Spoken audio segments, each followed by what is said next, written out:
Howdy y'all, American here in Australia. This is day 2 of my anniversary vacation trip with my wife. That's Hoosier Mama back there. She's in the background. Anyway. I'm trying to stretch. Anyway, I wanted to update you on day 2.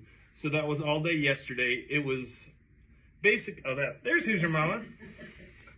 It was basically our day 1 because like I told you in the previous video, day 1 was all flying and stuff.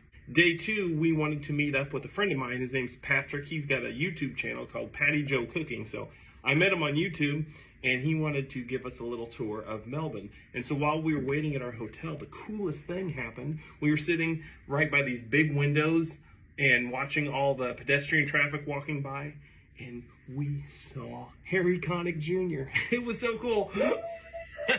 My wife pointed, she said, "That's Harry Connick Jr." I said, "No way." And I looked at him like, what? Wait.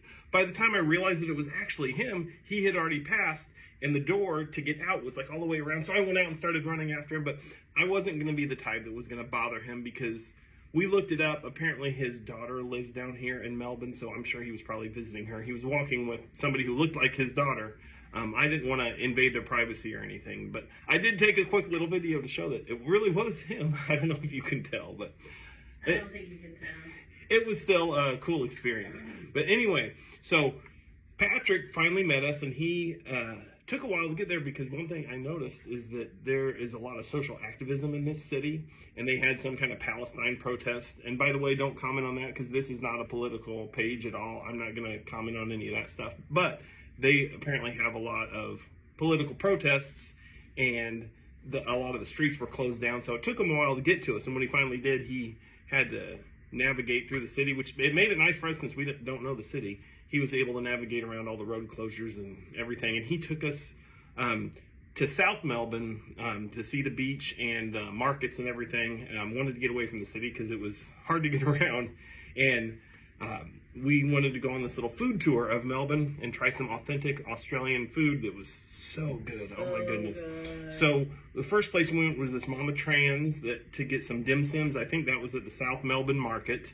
We got some dim sims. Awesome, by the way.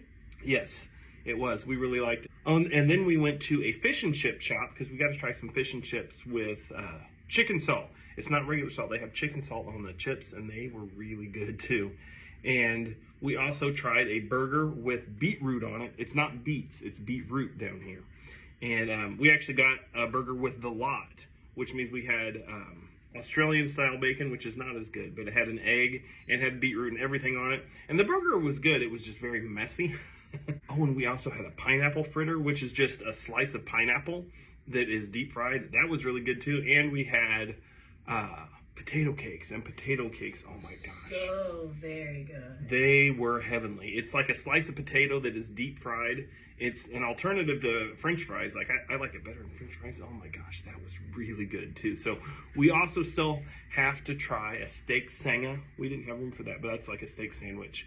And we need to try some meat pies because we've not tried those yet. But after eating all that food, we were so stuffed. We came back to the hotel and said goodbye to Patrick and pretty much crashed. We were so tired. I think we were in bed by 7 o'clock. Yeah. We had time to take a shower, and one thing I did notice is that the outlets are different down here, but I got an adapter and I tried to plug in my hair dryer because I have to groom this luscious beard. I like to blow dry it and I couldn't do it, so that's why it doesn't look as good today.